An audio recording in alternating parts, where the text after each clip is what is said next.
Bapak-bapak, ibu-ibu, teman-teman semua yang Allah muliakan, dalam kesempatan yang baik ini saya ingin mengajak untuk menyimak firman Allah di dalam surat Al-Isra ayat 23. A'udzubillahi minasyaitonir rajim. Bismillahirrahmanirrahim. Wa qadha rabbuka alla ta'budu illa iyyahu wa bil walidaini ihsana. Wa qadha rabbuka, dan telah mewajibkan Tuhanmu atau telah memerintahkan Tuhanmu. Apa perintah Allah pada kita? Allah ta'budu illa iya, agar kalian tidak beribadah, tidak menyembah kecuali kepada Allah. Itu perintah yang pertama. Itu kewajiban yang Allah wajibkan, yang Allah tetapkan kepada kita, bahwa hanya Allah saja yang berhak disembah oleh kita. Yang kedua, setelah kita melaksanakan perintahnya, menyembah hanya kepada Allah, yang kedua perintah Allah, kewajiban dari Allah kepada kita, wa bil walidaini ihsana, kalian harus berbuat baik kepada kedua orang tua. Ini perintah Allah. Pernah Nabi ditanya oleh sahabat, ya Rasul, ayyul a'mal ahabbu ilallah, wahai Rasul, amal apa yang paling dicintai oleh Allah, yang paling diridai oleh Allah? Apa jawab Nabi? As-salatu ala waktiha, salat di awal waktu. Jadi amalan ibadah salat di awal waktu dengan berjamaah, itu amalan yang dicintai oleh Allah, itu nggak main-main. Maka dalam Al-Isra ini Allah wajibkan, yang pertama sekali Allah wajibkan kepada kita, agar hanya Allah yang disembah oleh kita. Begitu ada azan, udah jam 12 itu pasti istirahat memang kita. Ini khusus buat bapak-bapak. Dia di awal waktu berjamaah. Lain dengan wanita. Kalau wanita di awal waktu tidak harus ke masjid, bisa di ruangan di sini. Beda ya itu hukum dalam fikih. Itu yang pertama. Yang kedua, summa ayun ya Rasul, apalagi amalan apalagi yang paling dicintai oleh Allah? Kata Nabi, amalan setelah kau beribadah menyembah Allah, kata Nabi, birrul walidain, berbuat baik kepada kedua orang tua. Itu. Baru apalagi ya Rasul? Yang ketiga, summa ayun ya Rasul, apalagi ya Rasul? Kata Nabi, al-jihad fisabilillah, berjihad membela agama Allah, berperang membela agama Allah, untuk demi tegaknya nilai kalimatillah, untuk tegak dan tingginya kalimat Allah. Itu. Terus dalam ayat berikutnya itu ada kalimat, imma yablughanna indakal kibaru ahaduhuma aw kilahuma fala taqul lahumā uffin. Jika salah satu orang tuamu atau kedua-duanya orang tuamu ada di sisimu sudah lanjut usia, itu Allah berpesan yang pertama, fala taqul lahumā uffin, jangan kau berkata kepada kedua orang tuamu uffin. Uffin itu diterjemahkan oleh para kiai, oleh para ulama dalam terjemah Kementerian Agama. Uffin itu apa itu bahasa kitanya? Gitu ya. Apa bahasa kitanya? Menolak. Jadi kata Allah, fala taqul lahumā uffin, jangan kau berkata kepada kedua orang tuamu menolak. Yang menolak sifatnya menolak, itu nggak boleh, itu dosa besar itu. Masya Allah, ini petunjuk Allah. Yang kedua, wala tanharhuma, dan jangan engkau membentak kepada kedua orang tuamu. Ini kewajiban Allah kepada kita. Jangan membentak kepada kedua orang tuamu. Dengan jujur, dari sejak kita mumayyiz, akil, baligh, pernah nggak kita menolak kepada Allah?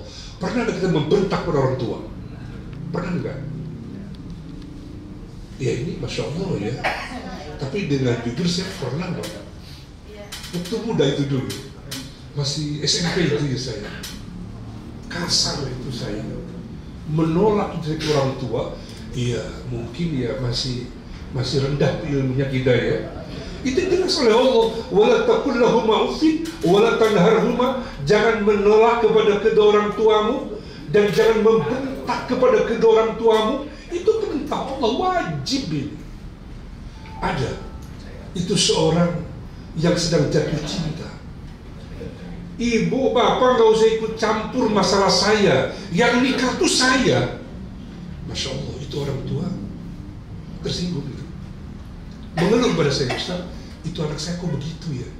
Dia bilang, ya saya bukan nggak setuju, tapi coba hati-hatilah. Banyak pilihan lah, coba kita coba yang solehah, dia bilang, yang memang kelihatannya udah jelas gitu. Ini kayaknya kok berat buat anak saya. Kok dia berkata, ini kan yang nikah saya, bukan ibu, bukan bapak. Ngapain pun ikut campur tangan? Ini kan termasuk yang menolak gitu kepada orang tua itu. Wa qul lahuma qawlan karima, dan berkatalah. Yang ketiga wa qul lahuma, berkatalah kepada kedua orang tuamu qawlan karima, dengan ucapan yang mulia, yang baik, atau yang apa ya? Yang menyenangkan. Qawlan karima itu ya jadi yang sejuk gitu ya. Jangan ngomong yang kasar, keras gitu, jangan ya. Wa qul lahuma qawlan karima, berkatalah kepada kedua orang tuamu dengan ucapan yang lembut, yang baik. Yang keempatnya, dalam ayat 24-nya itu Al-Isra, wahfid lahuma janaha dhulli minar rahmah, dan rendahkan kedua sayapmu dengan penuh kasih sayang lahuma, kepada kedua orang tuamu. Jadi kita ketika menghadap orang tua itu Allah ajarkan rendahkan kedua sayapmu. Apa tuh dua sayap kita tuh maksudnya gimana ya? Jadi ketika menghadap orang tua tuh jangan petang-petang-peteng gitu. Mungkin udah punya banyak uangnya gitu, barangkali punya jabatannya tinggi, orang tuanya udah nggak berdaya, lemah, tertinggal ilmunya, tetap itu orang tuamu. Kata Allah, kau menghadapi kedua orang tuamu, rendahkan dirimu, kedua sayapmu tuh. Kemudian yang kelima itu, wa qur rabbirhamhuma kama rabbayani shaghira. Katakan, ya Allah, limpahkan rahmat kasih sayangmu kepada kedua orang tua. Ini redaksi wa qur rabbirhamhuma kama rabbayani shaghira. Oleh Nabi kita diajarkan untuk mendoakan orang tua itu lebih lengkap. Allahumma gfirli dunubi wali walidayya warhamhuma kama rabbayani shaghira. Ya Allah, ampuni dosa-dosa saya dan ampuni dosa-dosa kedua orang tua saya, dan limpahkan rahmat kasih sayangmu kepada orang tua saya sebagaimana mereka telah menyayangi saya ketika saya kecil. Ustadz, kenapa menyampaikan materi ini? Ini sekedar mengingatkan saja kepada kita. Ada pertanyaan, Ustadz, orang tua saya udah nggak ada, ini gimana? Saya dengan jujur, itu pertanyaan jamaah, dengan jujur saya belum bisa itu dulu, karena pengetahuan saya memang terbatas tentang agama, tentang pesan-pesan Allah. Ini gimana, orang tua saya udah nggak ada, saya merasa saya ini belum birrul walidain, berbuat baik orang tua, bagaimana? Iya, tetap dibuka pintu lebar-lebar oleh Allah dan Rasul. Masih ada kesempatan kita agar kita menjadi orang yang birrul walidain, yang berbuat baik kepada kedua orang tua. Ada kesempatan buat kita. Bagaimana caranya? Yaitu minimal kita tiap pada sholat jangan suka langsung berdiri, langsung pergi saja. Habis sholat fardu minimal baca 3 kali doa buat kita, buat orang tua. Allahumma gfirli dunubi wali walidayya warhamhuma kama rabbayani shaghira. 3 kali minimal. Insya Allah akan dikelompokkan dalam kelompok hamba-hambanya yang berbuat baik sama orang tua, insya Allah. Dan apa sih yang ditunggu sama orang tua kita di akhirat? Kalau sudah mereka hidup di akhirat, di alam kubur, yang ditunggu kan doanya. Kata Nabi apa? Apabila anak cucu Adam wafat, meninggal, mati, terputus semua amalnya, kecuali diantaranya doa anak yang soleh kepada kedua orang. Sekalipun orang tuanya udah berwujud di dalam kubur, doa anaknya di dunia itu Allah sampaikan ke dalam kubur orang tua kita. Mungkin ada dosa-dosa yang belum ditobati sama orang tua kita, dengan doa kita sekarang ini bisa membebaskan, bisa dihapuskan dosa-dosa orang tua kita dalam kubur. Keistimewaan orang-orang yang birrul walidain ini di dalam agama kita ini luar biasa. Jadi setelah kita menyembah Allah, kita berbuat baik sama orang tua.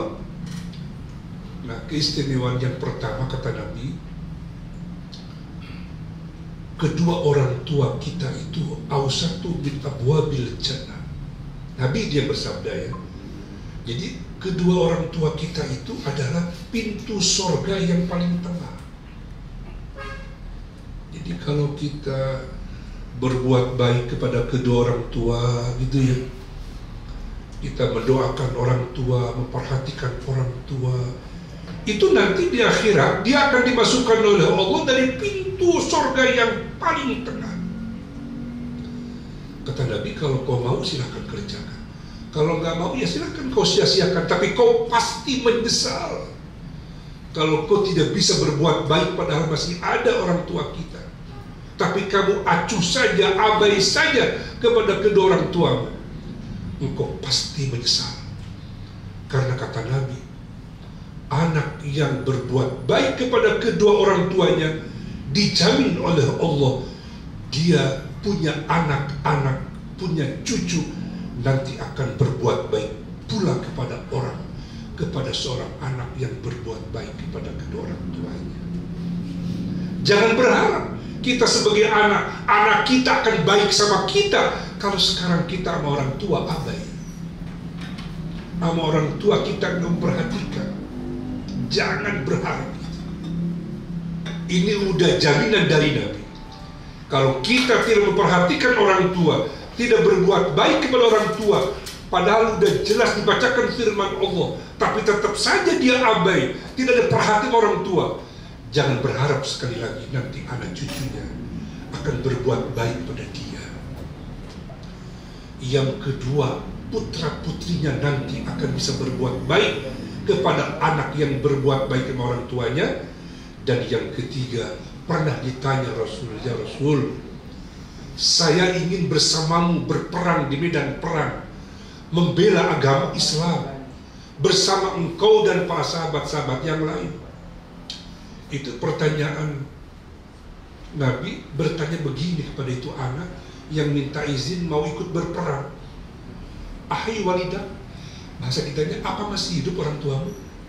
Oh iya ya Rasul, malah orang tua saya bergantung sama saya, harus dimandi, dikasih makan, minum, disiapkan ini itu.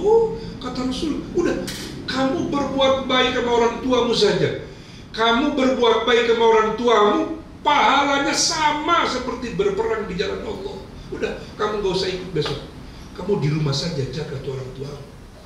Jadi kan Masya Allah ya, mungkin kita belum jadi orang tua, kalau saja udah tua begini udah jadi orang tua ini.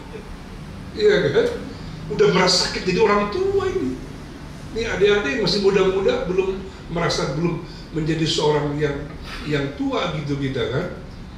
Tapi kalau kita udah merasakan udah jadi orang tua, punya anak, punya cucu, ya Allah bener adanya.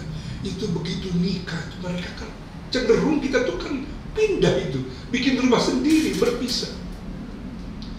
Itu yang ada kita orang tua, ayah sama ibu kita.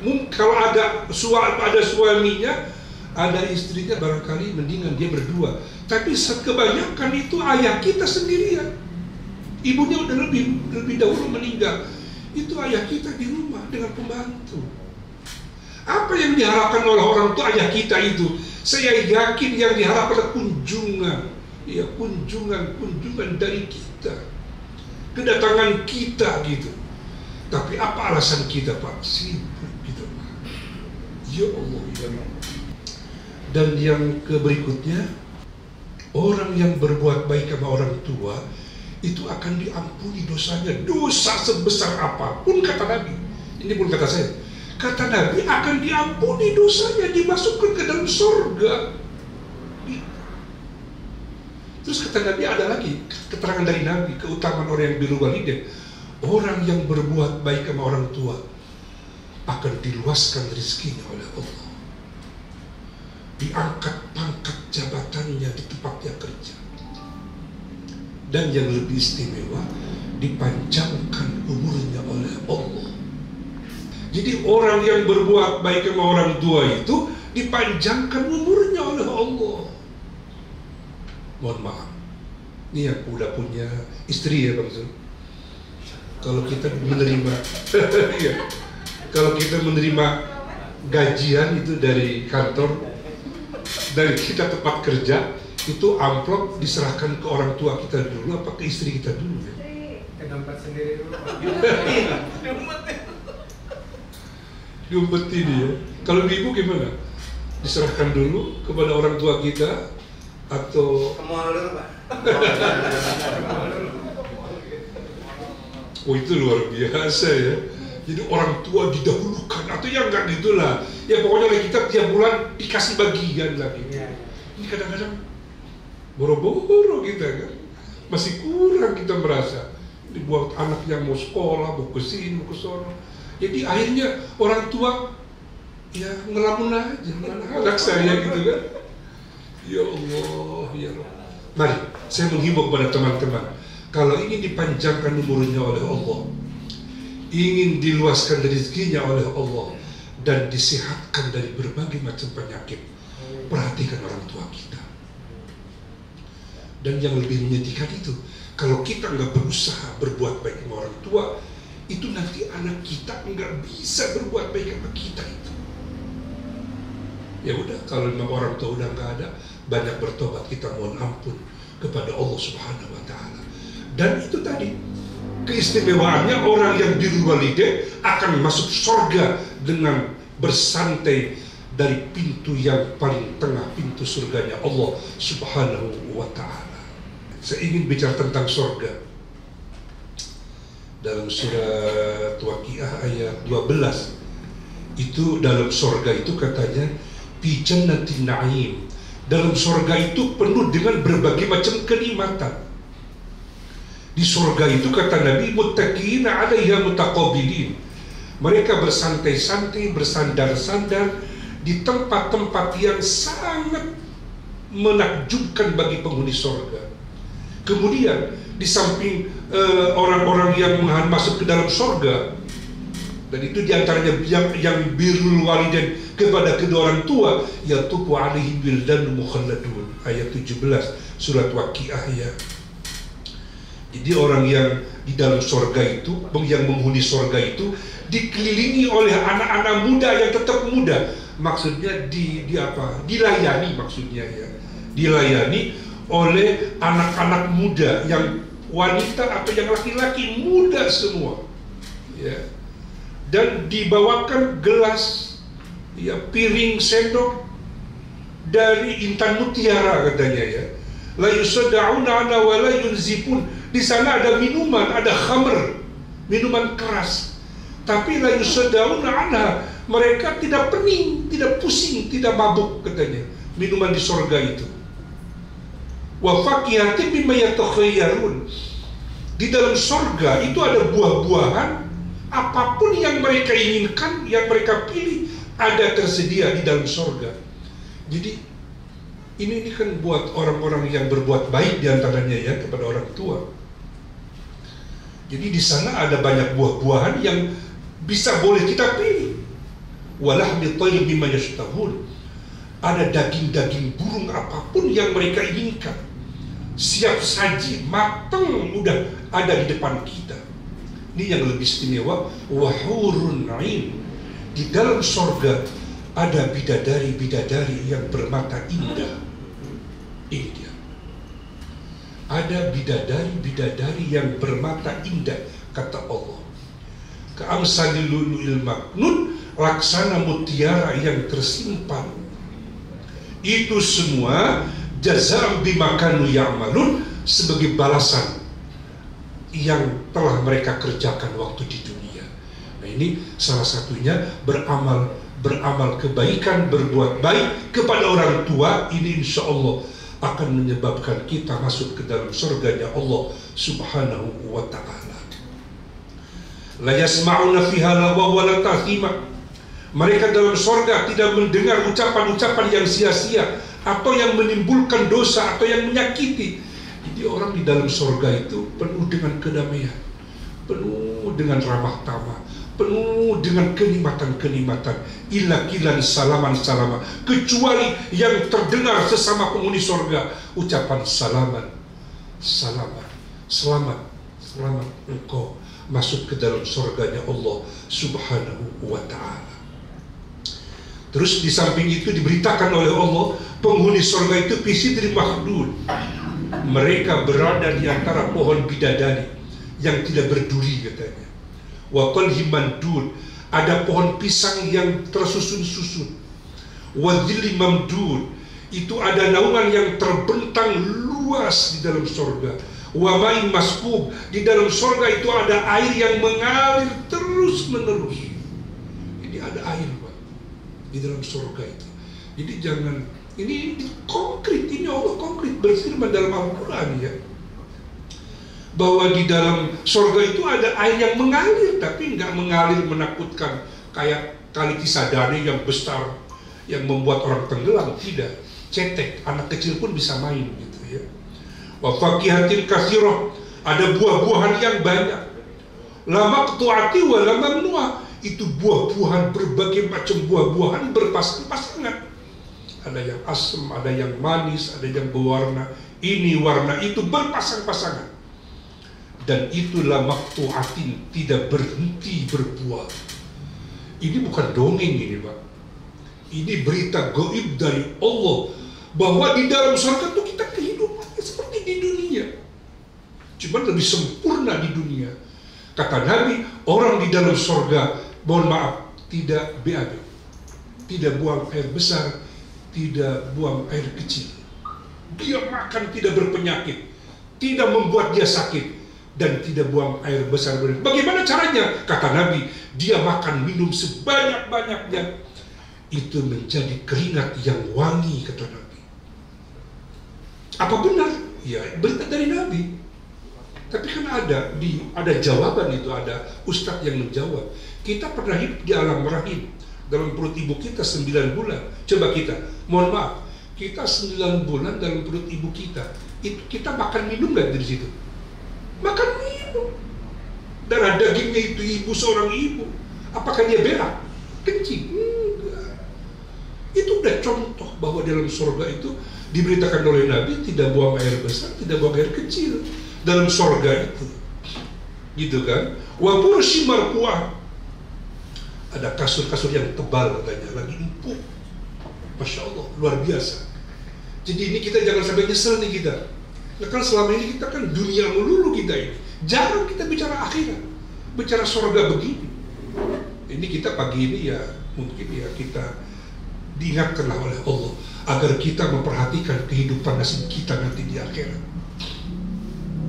Ini yang menarik buat saya, buat kita semua laki-laki terutama. Inna ansha'nahunna insya'a, sesungguhnya kami menciptakan mereka bidadari-bidadari insya'a, langsung diciptakan. Dalam tafsirnya itu kata para ulama, Allah menciptakan bidadari-bidadari itu tidak melalui dihamil, dikandung, tapi langsung oleh Allah diciptakan. Kayak bikin apa? Kayak bikin gitu ya, dimpe-mpe sama Allah. Langsung bidadari itu langsung dijadikan, nggak dilahirkan dulu, nggak dikandung dulu, nggak bayi dulu, langsung oleh Allah diciptakan. Ini dalilnya surah Al-Waqiah ayat 35. Inna ansha'nahunna insya'a, kami ciptakan mereka bidadari-bidadari itu secara langsung diciptakan, tidak dihamilkan oleh seorang wanita. Yang lebih hebat lagi, faja'alnahunna abkaro, maka kami jadikan mereka gadis yang masih perawan. Jadi bidadari itu, kata Nabi, yang tidak pernah disentuh oleh bangsa jin dan bangsa manusia, masih orisinil. Jadi makanya bapak-bapak yang mungkin istrinya satu saja, sabar saja. Hah? Oh iya, sabar saja kalau cuma satu istrinya. Nanti oleh Allah akan dikasih bidadari kita, dan bidadarinya itu masih abkaro, masih perawan, ya, yang perempuan. Kalau yang wanita yang menjadi istri-istri, dia lebih cantik dari bidadari. Dia akan menjadi ratu.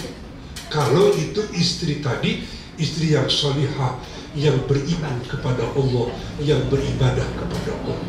Pak, katanya kalau perempuan nggak dikasih bidadara, Pak. Nanya nih. Cuma bidadari doang. Saya nggak bisa jawab. Yang saya baca cuma itu aja. Si wanita dunia menjadi ratu yang paling cantik daripada bidadari di akhirat itu. Kalah itu bidadari sama ibu-ibu dia. Ibu-ibu dia mungkin pesek itu hidungnya bisa mancung gitu. Cantik kita. Mungkin kita di dunia agak gemuk-gemuk, disuruh langsing insya Allah. Ya Allah, ya. Jadi jangan kecil hati nih bapak-bapak yang istrinya satu. Udah sabar aja. Dengan jujur, Bu. Saya kan dulu setiap 1 bulan 1 kali itu saya umroh. Saya selalu berdoa, ya Allah, saya pengen nikah lagi, ya Allah. Di Raudoh, saya bener, jujur saya. Di mana lagi di Raudoh, di mana lagi itu di Multazam, di Hijri Ismail. Tapi sampai sekarang saya belum nikah juga saya. Ya, saya sabar, saya bilang. Nanti di akhirat aja. Udah berdoa, yang betul berdoa saya. Mungkin istri saya lebih kuat doanya barangkali ya. Kata dia kan, ya Allah suamiku jangan nikah lagi. Lebih kuat doanya dia. Tapi nggak apa-apa, buat saya, buat kita, di dunia istri satu, tapi di akhirat nanti, insya Allah bidadarinya tergantung amal kita. Semakin banyak amal soleh, semakin banyak bidadari di surga insya Allah. Urban atsroba. Ini di Al-Quran, ya, ini bukan porno. Makanya itu Gus Dur pernah ngomong Al-Quran itu porno katanya. Ya bukan porno ini. Ini Al-Quran, Allah berfirman. Urban itu penuh cinta. Jadi apa penuh cinta itu? Jadi si bidadari itu, ratu itu dalam surga penuh dengan kemanjaan, penuh dengan cinta kepada kita sebagai suami. Gitu. Kalau di dunia kan lain kan. Perempuan itu kalau udah menopause, waduh pusing kita. Iya. Adem, nggak agak gitu loh. Iya. Ya sabar aja udah ya. Nanti jadi surga gitu. Tapi di surga enggak, itu enggak berubah-berubah, enggak tua-tua kata Al-Quran. Dan penuh dengan cinta katanya kepada suaminya di surga itu. Jadi menarik begitu ya. Menarik. Dan di sana kita udah nggak capek lagi, nggak lelah lagi, nggak sakit lagi. Yang ada kita bermain-main, bersenda gurau sesama apa? Sesama itu penghuni surga, dan kita saling berkunjung. Nanti saya bertanya, Bang Zul, di mana nih? Nah malaikat nanti nunjukin, oh Bang Zul, surganya di sebelah timur. Nanti bisa berkunjung. Ada 2. Hah? Iya. Saling berkunjung kita di sana. Bahkan kita bertanya, Ustadz kita kemana tuh teman kita kok nggak ada di surga? Ternyata ada di neraka. Ada itu. Ditanya oleh temannya yang di surga, Ustadz kan dulu yang ngajak kami. Kenapa engkau ini di sini? Apa jawab itu Ustadz? Memang benar saya dulu suka ngajak kalian, suka mengingatkan kalian begini, tapi saya sendiri tidak mengamalkannya. Saya melarang kalian jangan begini, tapi justru saya tidak mengamalkan apa yang saya sampaikan. Inilah nasib saya sekarang. Kata teman-temannya, kasihan banget tuh Ustaz. Ternyata cuma ngomong doang dia di dunia, tapi nggak bisa ngamalin dia. Terjadi.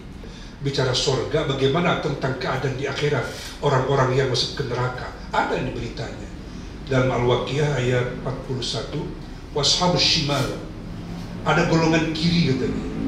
Washabus shimal, siapa tuh golongan yang kiri? Mereka orang-orang kafir, orang-orang yang berdosa, yang enggak bertobat waktu di dunia. Bagaimana keadaannya di akhirat? Bisamumi wa hamim, mereka dalam siksaan angin yang sangat panas dan air yang mendidih. Itu keadaan mereka. Angin ada tapi panas itu anginnya katanya. Ada air pengen minum tapi itu air panas dan luar biasa mendidih panas. Wazillim yahmum, orang di neraka itu, orang-orang kafir itu mereka ada di naungan, tapi naungannya miyahmum, naungan yang penuh asap yang hitam, gelap. Dia nggak bisa melihat ada asap itu setiap saat. La baridi wala karim, itu asapnya tidak sejuk, wala karim, dan tidak menyenangkan. Ini orang-orang yang di akhirat, bagiannya ke neraka ini. Ashabus shimal ya, golongan kiri. Innahum kanu qabla zalika musrafin, kata Allah. Sesungguhnya mereka dulu waktu itu di dunia musrafin, hidup di dunia bermewah-mewah dia. Banyak kan orang-orang kafir lebih banyak harta bendanya dia, bermewah-mewah dia kan, bermewah-mewah waktu di dunia, tapi di sana mereka luar biasa sengsaranya. Wa kanu yusirruna al-hitil adin, dan mereka terus-menerus mengerjakan dosa yang besar waktu di dunia. Diajak bertobat, dia agak peduli, dia abai, meninggalkan ajakan orang-orang beriman untuk bertobat kembali kepada Allah Subhanahu wa Ta'ala. Itu barangkali biar seimbang kita jadi antara surga dan neraka. Dan ini teman-teman, ini pilihan buat kita. Jadi kata Allah, "Faman syaa'a falyu'min wa man syaa'a falyakfur." Barang siapa yang mau beriman, mau beramal soleh, silakan beriman, silakan beramal soleh. Tapi kata Allah, "Wa man syaa'a falyakfur," orang yang mau jadi orang kafir, mau berdosa, mau semaunya, silakan kau lakukan itu. Tapi itu semua ada konsekuensi logis. Ini pilihan. Dan ini sekarang di dunia ini oleh kita dipilih, apakah mau ke surga, apakah mau ke neraka sekarang di dunia ini, insya Allah. Bapak Ibu yang Allah muliakan, saya akhiri dengan pertanyaan. Kira-kira kita 1 tahun lagi masih hidup nggak nih? Nggak ada yang jamin, Pak. Nggak ada yang jamin ya. Atau kita ada keyakinan 1 tahun lagi gua masih hidup? Yakin nggak? Kayaknya nggak yakin kita ya.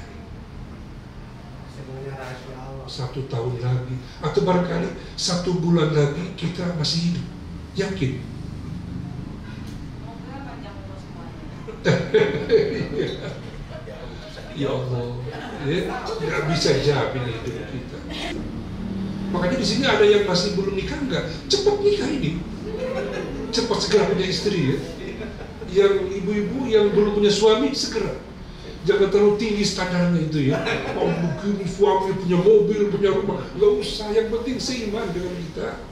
Ya, dipermudah dong, jangan dipersulit diri kita. Segera, insya Allah. Dan ini sekali lagi mudah-mudahan Allah menentukan kita, insya Allah husnul khatimah, insya Allah ya. Dan Allah memberikan kekuatan, Allah memberikan kemampuan untuk bisa berbuat baik sama orang tua, insya Allah. Dan anak cucu kita insya Allah menjadi anak yang soleh, yang salihah. Sebagaimana siapa? Doa Nabi Ibrahim dalam surat As-Saffat. Nabi Ibrahim berdoa, Rabbi habli minas sholihin. Ya Allah, jadikan anak cucu saya anak-anak yang soleh, yang salihah. Jadi artinya istilahnya, jangan pernah bosan kita berdoa, terus berdoa. Jangan sampai kita malas, gua dari dulu berdoa nggak ada di perubahan. Jangan, karena ada doa-doa yang memang oleh Allah nggak dikasih di dunia, tapi nanti di akhirat. Nggak ada di dunia, insya Allah di akhirat. Berdoa saja sebanyak-banyaknya kita, minta ini minta itu. Kok usah nggak ada? Kan nanti di akhirat nanti. diberi oleh Allah, dibalas doa-doa kita oleh Allah Subhanahu wa taala.